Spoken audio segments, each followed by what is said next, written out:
సరే ఇప్పుడు ఒక ప్రాక్టికల్ ఒక అమ్మాయి లైఫ్ కట్టే కొట్టే తెచ్చేలాగా చెప్తాను, మీకు దాని సొల్యూషన్ చెప్పండి. అలా అయితే ఆ అమ్మాయి విలేజ్ నుంచి మామూలు నార్మల్ బ్రాహ్మణ్ ఫ్యామిలీ నుంచి వచ్చి హైదరాబాద్ పెళ్లి చేసుకుని హైదరాబాద్ వచ్చింది. ఆ అమ్మాయికి 2 పిల్లలు, వైఫ్ అండ్ హస్బెండ్స్కి 2 పిల్లలు. ఒకరోజు పిల్లలు తీసుకొచ్చి అమ్మాయి మామూలు చదువుకుంటే యూట్యూబ్ తెలియదు, నెట్ తెలియదు, ఏమీ తెలియదు, అమ్మాయికి నాలెడ్జ్ లేదు. ఆ అమ్మాయి మొగుడు ఫోన్ కూడా ఒక 20 సంవత్సరాలుగా ఏం జరుగుతుందో కూడా చూడాలని కూడా తెలియనంత అమాయకురాలు. పిల్లలు తీసుకొచ్చి ఫోను, ఇదిగొమ్మ నాన్న ఇవన్నీ చూస్తున్నారు అని చెప్పి పిల్లలు తీసుకొచ్చి వాళ్ళ నాన్న ఫోన్ చూపించారు. ఇది ఏమిటి, ఎలా చూస్తారని పిల్లల దగ్గర నుంచి నేర్చుకుంది ఆ తల్లి. చూసిన తర్వాత మొగుడిని పిలిచి అడిగింది, పిల్లలు చూపిస్తున్నారు ఇలా మీరు చూస్తున్నారని, ఇవి వాళ్ళు కూడా చూస్తున్నారు, మీరు ఈరోజు ఏం చూసారు, నిన్నేం చూసారు, గత 5 ఏళ్లుగా మీరు చూసేవన్నీ పిల్లలు కూడా చూస్తున్నారు, సో ఇలా మీరు చెయ్యొద్దు అని చెప్పింది. నేను ఇలాగే చేస్తాను, నీకు ఇష్టం ఉంటే ఉండు, లేకపోతే వెళ్ళిపో అన్నాడు. మీ నీడ పిల్లల మీద కూడా పడకూడదు అని అంది. ఓకే అంటే ఆయన వన్ ఫైన్ మార్నింగ్ ఆయన తాగే ఔన్స్ గ్లాస్తో సహా తీసుకుని వెళ్ళిపోయాడు. ఈవిడికి ప్రాపర్ ఎడ్యుకేషన్ లేదు, ప్రాపర్ ప్రొఫెషన్ లేదు, 2 పిల్లలు, ఎలా బతుకుతుందని వెళ్ళిపోయాడు అతను. ఇప్పటికి 5 ఏళ్ళు అయింది. అసలు అతనికి బాధ్యత ఉందంటారా? ఎక్కడుంది బాధ్యత? లేదు కదా. మరి ఇప్పుడు అడగడమే తప్పంటున్నారు. ఫోన్ అక్కడ చూడలేదు అమ్మాయి. మరి పిల్లలు చూసి ఇప్పుడు ఎవరికి తప్పు, ఎవరి జీవితం ఇప్పుడు మట్టిలో కలిసిపోతుంది అక్కడ. ఇది పాయింట్. ఇవి కొన్ని కేసులే కదా అంట. అవును, ఇది ఇలాంటిది ఒక కేసు. అవును. ఇప్పుడు ఈ అమ్మాయికి సొల్యూషన్ ఏంటంటే పోలీస్ కేసు పెట్టడమే. ఇప్పుడు నేనేమంటున్నాను, ఇంత ఎక్సెంట్రిక్ థింగ్లోకి వెళ్ళిపోతే, ఇంత ఎక్స్ట్రీమిటీలోకి వెళ్ళిపోతే తప్పకుండా దీనికి లీగల్గా ప్రొసీడ్ అవ్వాల్సిందే, తప్పకుండా సెపరేషన్ తీసుకోవాల్సిందే. ఇప్పుడు ఇలాంటిది వాళ్ళు ఎవరి జీవితంలో అయిందని ప్రతి వాళ్ళ జీవితాల్లో ఎలా అవుతాయి? ఇది అందరికీ అవ్వదు. పైగా ఇప్పుడు మీరు చెప్పిన కేసులో ఈ అమ్మాయి చదువుకోలేదు, ఆ అమ్మాయికి తెలియదు. ఇప్పుడు జనరల్గా శోధించదలుచుకునే వాళ్ళు భర్త ఏం చూస్తున్నాడు, అతని ఫోన్ ఎలా ఆపరేట్ చేస్తాడు, లేదా దానికి ఏదో నెంబర్ పెట్టాడు, ఈ అమ్మాయి దాన్ని డీకోడ్ చేసి సాధించేయగలుగుతుంది. ఇప్పుడు సపోజ్ వీళ్ళు మళ్ళీ కలిసిన్నా లేదా ఈ అమ్మాయి వేరే పెళ్లి చేసుకున్నా, ఈ అమ్మాయి మనసులో థాట్ ఏముంటుంది, అమ్మో ఈయన మళ్ళీ ఏం చేస్తున్నాడో ఒకసారి చూద్దామని అనిపిస్తుందా, అనిపించదు? దాన్నే కదా చెప్తున్నాడు, మీరు కిల్ చేసుకోవాల్సింది దేన్ని. ఇప్పుడు వస్తువు పనిచేస్తుందో లేదో చూసి మనం షాప్లో టెస్ట్ చేసుకున్నట్టుగా మనుషుల్ని టెస్ట్ చేయకూడదు. టెస్ట్ చేస్తే నువ్వు బతకలేవు, వాళ్ళ సంగతి పక్కకు పెట్టు, మనం హాయిగా ఉండాలా ముందు. ఇప్పుడు పిల్లలది కూడా వెతకద్దంటారు మీరు? పిల్లల్ని చూడండి, పిల్లల్ని చూడొచ్చని చెప్తున్నాను నేను. పిల్లల్ది శోధించాలి, మగవాళ్ళది కూడా శోధించండి 1 టైం ఒకసారి మాట్లాడు. ఈ మాట్లాడుకున్న తర్వాత నీ బుద్ధిని అటువైపు వెళ్ళనివ్వకుండా ఉండే వ్యాపకం ఏదైనా మీరు పెట్టుకోవాలి. ఒకసారి కనుక మనకి లోపల అనుమానం పురుగు ప్రవేశించిందా, ఇక దాన్ని బయట పెట్టలేము. అది ఈగో ఎలాంటి పురుగో అనుమానం కూడా అలాంటిదే. అనుమానం పెనుభూతం అని చెప్పి వాళ్ళు చిన్నప్పుడు, అది పోదు, వదిలిపెట్టదు మనని. ఇప్పుడు అనుమానంగా కాదు, యాదృచ్ఛికంగా చూసావు, దాని మీద సెర్చ్ చేసావు, నీకు తెలిసింది, అతన్ని అడిగేవు, లేదా అతను ఆ మగవాడే అమ్మాయిని అడిగాడు. ప్రతిసారి ఇలా మాట్లాడితే మేము ఏమే చేస్తామా అని వీళ్ళు పోట్లాడతారు. వాళ్ళు అడిగారు, మీరు మాట్లాడుకున్నారు, ఇది చెయ్యొద్దు, ఇలాంటివి పనికిరావు, ఇది రేపొద్దున బయటపడితే మన పిల్లల జీవితాలు ఇలా అవుతాయని మీరు సాయిదా పాయిదాగా మాట్లాడుకోండి. కొంత దీని మీద అదుపు సాధించండి ఎంతో కొంత, తర్వాత లెట్ గో చెయ్యండి. కానీ ప్రతిరోజు నువ్వు శోధిస్తాను, ప్రతిరోజు నేను ఎక్కడికి వెళ్తున్నాడో స్పై చేస్తాను అంటే అది తప్పు కాదు. దానివల్ల వాళ్ళు తప్పు అమర్యాద కాదు, నువ్వు హాయిగా ఉండవు కదా. అవును, నువ్వు హాయిగా ఉండ, ప్రశాంతత ఏది జీవితానికి?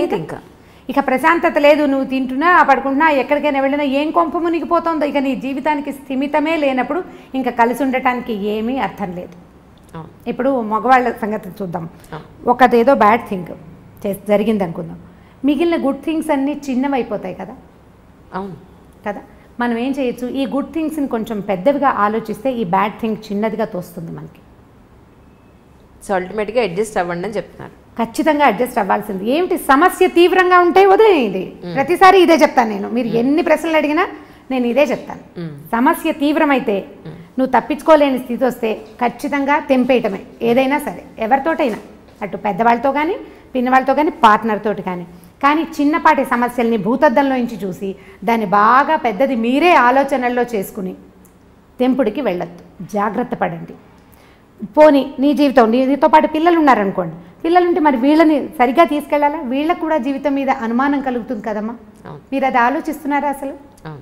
ఇప్పుడు నాకు అనుమానం కలిగింది అనుకుందాం, ఎవరో ఒక స్త్రీకి భర్త మీద అనుమానం కలిగింది, మగవాళ్ళు ఇంతే ఇంతే ఇంతే ఇంతే మగవాళ్ళు ఇలాగే చేస్తారని నమ్మితే మోసం చేస్తారు.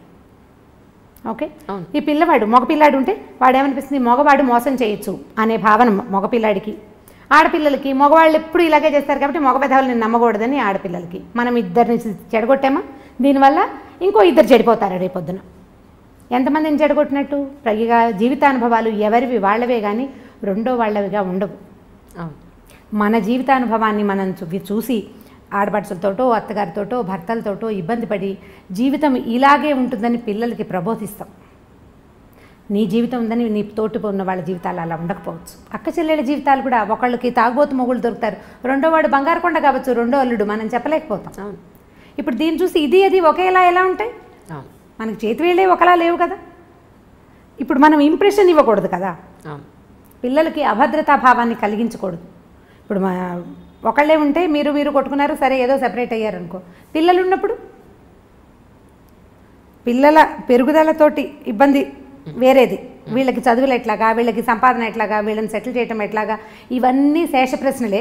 ఇవి కాకుండా వాళ్ళ మనసులు రేపొద్దున ఎలా అవుతాయి అనేది చూడాలి. ఇప్పుడు ఒక భర్త తాగొచ్చి భార్యని కొడతాడు అనుకోండి, తాగబోతు మొగుళ్ళు దెబ్బలు తినే పెళ్ళాల కథలు కూడా బోల్డ్ చదువుతుండేవాళ్ళం ఇది వరకు, ఇప్పుడు కొంచెం తక్కువ ఉన్నాయి. తను కొడతాడు, ఈ పిల్లలు చూస్తూ ఉంటారు, 3-4 మగ పిల్లలు ఉంటారు, వాళ్ళకి వాళ్ళ అమ్మని రక్షించాలని ఉంటుంది, చాలా తండ్రి మీద అయిష్టం ఏర్పడుతుంది, పెళ్ళాలను బాగా చూసుకోవాలని చిన్నప్పుడు అనిపిస్తుంది. కానీ వాళ్ళు పెళ్ళిళ్ళు అయ్యాక వీక్ మూమెంట్లో పిల్లలు చేతులు ఎత్తేస్తారు. 4 పిల్లలు ఉంటే 3 కనీసం భార్యల్ని కొట్టేవాళ్ళుగా తయారవుతారు, ఒకడే బెటర్గా ఉంటాడు. భార్యల్ని అదుపులో ఉంచడానికి ప్రయత్నం చేస్తారు, ఎందుకంటే వాళ్ళు అదే చూస్తూ పెరుగుతారు. తాగటం తప్పు కాదనిపిస్తుంది, చిన్నప్పుడు అసహించుకుంటారు, చీచీ తాగకూడదని. కానీ కొంచెం పెద్ద అయ్యాక దాని మీద ఏం అదుపు ఉండదు, ఎందుకంటే వాడి సబ్కాన్షియస్లో అది ఫిక్స్ అయిపోయి ఉంటుంది. ఆడపిల్లలు కూడా అత్తవారితో అడ్జస్ట్ అవ్వకపోవడానికి సగం కారణం తల్లులే. ఎందుకంటే వీళ్ళు అత్తగారులు దుర్మార్గులని, ఆడపడుచులు పాపిష్టి వాళ్ళని వీళ్ళు మాట్లాడి మాట్లాడి మాట్లాడి పిల్లల బుర్రలో దాన్ని ఫిక్స్ చేసేస్తారు. మన జీవితానుభవం మన పిల్లల జీవితానుభవాలు కావు, సాధారణంగా జరగదు అట్లా. కానీ ఇప్పుడు నేను అవస్థపడ్డాను, నా పిల్లకి తెలియచేయాలి అని అనుకుంటాం. అది ఎలా అంటే పరిగెడితే పడతాం, తడిగా ఉన్న నేల మీద గబగబా నడిస్తే జారి పడిపోతాం అన్నంత కామన్ థింగ్గా మనం వ్యక్తులతోటి సంబంధాలను కూడా జనరలైజ్ చేసేస్తాం.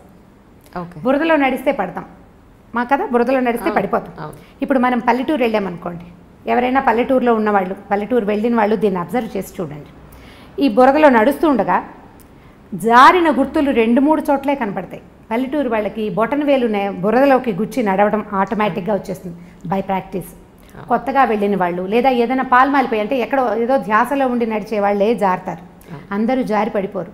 మరి జనరల్గా అయితే బురదలో జారి పడాలి కదా, వాళ్ళంతా ఎలా తిరిగేస్తున్నారు? సో దాన్ని జనరలైజ్ చేయడానికి వీల్లేదు. జీవితాలు కూడా అంతే. ఇప్పుడు ఈ అమ్మాయి మొగుడు భర్తతో ఇబ్బంది పడింది, తన ఫ్రెండ్స్ అందరికీ చెప్తుంది, కొత్తగా పెళ్ళైన మేనగోడలు కూడా వస్తే ముందు నుంచి చూసుకుంటూ ఉండు, మగవాళ్ళు ఇలా చేస్తారంటే ఏ అనుమానము లేని పిల్లకి కూడా మొగుడు ఫోన్ టెస్ట్ చేయాలని ఉంటుంది. నువ్వు ఎందుకు పాస్వర్డ్ పెట్టుకున్నావు, నువ్వు నన్ను మోసం చేస్తావా అని ముందే అడగటం మొదలు పెడతారు. వాడు అందులో బ్యాంక్ కార్డులో బ్యాంక్ నెంబర్లో ఏవో పెట్టుకుంటాడు, అకౌంట్ నెంబర్లో, ఆ జాగ్రత్తగా వాడు పాస్వర్డ్ పెట్టుకుంటాడు. ఈ పిల్ల ముందు నుంచే స్టార్ట్ చేస్తుంది. ఇది ఎందుకంటే ముందు చూసిన జీవితానుభవం వల్ల. ఎవరి జీవితానుభవం వాళ్ళదే, మీకు అయిందని పక్క వాళ్ళకి అవుతుందని లేదు. సక్సెస్ఫుల్ మ్యారేజెస్ సగం పెళ్ళిళ్ళు కాదు, ఇంకా అనకూడదు అట్లా. 90% సక్సెస్ఫుల్ మ్యారేజెస్ లెట్ గో చేయటం వల్లే సక్సెస్ అవుతాయి. అవును అని సమాధానం రాకపోతే చూడండి మీరు, మనం క్షమించకపోతే లేదా మగవాడే క్షమించి ఊరుకోకపోతే సంసారాలు నడవు. ఇండియా కూడా మిగిలిన దేశాల్లాగానే ఎక్కువ డైవర్సులు, ఎక్కువ 2nd, 3rd, 4th, 5th marriages తోటి నిండిపోతుంది. ఈ క్షమాగుణాలు పెద్దవాళ్ళు కూడా మనకు అలవాటు చేస్తారు. ఇప్పుడు నాబోటి వాళ్ళు అంటే నేను కూడా ఇలాగే నా దగ్గరకు వచ్చిన పిల్లలు చెప్తాను, చూసి చూడట్టు ఊరుకో పాప, ఎక్కడో చోటు ఊరుకో, నీకు కావాల్సింది చేయించుకో. నేను పిచ్చి సలహా ఇలాంటివి చెప్తాను అనమాట. నువ్వు ఇది చేసావు కాబట్టి నువ్వు నాకు అది చేసి పెట్టు, బాగుంది కదా బార్టర్ సిస్టమ్. నువ్వు ఇలా చేసినా నేను మీ అమ్మ నాన్నకు చెప్పలేదు, నేను ఎవరికి చెప్పట్లేదు, కాబట్టి నువ్వు నాకు లొంగి ఉండు అని లొంగ తీసుకోండి. ఈజీ మెథడ్, చిన్నపిల్లలకి మాట చెప్పడానికి అనమాట. ఇలా చెప్తే సరిపోతుంది, ఈజీగా ఉంటుంది. లెట్ గో చేయకపోతే సంసారాలు ఉండవు. ఏదో ఒక దశలో ప్రతి వాళ్ళు ఒకళ్ళనొకళ్ళు క్షమించేసుకునే ముందుకు తీసుకుపోతూ ఉంటారు. దానికి మన ఆర్థిక పరిస్థితులు, మన పిల్లలు, మన తాలూకు ఉద్యోగాలు, మనకి ఏ సపోర్టు ఏ పక్కన లేకపోవటాలు, వాటి వల్ల కూడా కొంత మన కుటుంబ పరిస్థితులు మన పెద్దవాళ్ళు మన కజిన్స్ అందరూ ఏమనుకుంటారు, నలుగురు నానా విధాలుగా చెప్పుకుంటారు. కాబట్టి క్షమించో మాట్లాడుకోకుండాను ఎలాగోలాగా కొంతమంది భార్యాభర్తలు సంవత్సరాల తరబడి మాట్లాడుకుని వాళ్ళు బోల్డ్ మంది తెలుసు నాకు. ఇంట్లో ఉంటారని మామూలుగా నడిచిపోతుంటే వాళ్ళిద్దరు మాట్లాడుకోరు. ఏదో సందర్భంలో కోపాలు వచ్చినాయి, మళ్ళీ మా అమ్మ నాన్న మాట్లాడుకోరు అని చెప్పేవాళ్ళు కూడా పిల్లలు కూడా కనిపిస్తారు. వీళ్ళిద్దరు గోడలతోటి మాట్లాడుకుని పని నడిపేస్తూ ఉంటారు. అయితే సంసారం రోడ్డు మీద పడలేదు. పిల్లలు చక్కగా ఎదిగారు, పెళ్ళిళ్ళు చేసుకున్నారు, అల్లుళ్ళు వచ్చారు, మనవలు పుట్టేశారు, వాళ్ళకి బాగానే ఉన్నారు.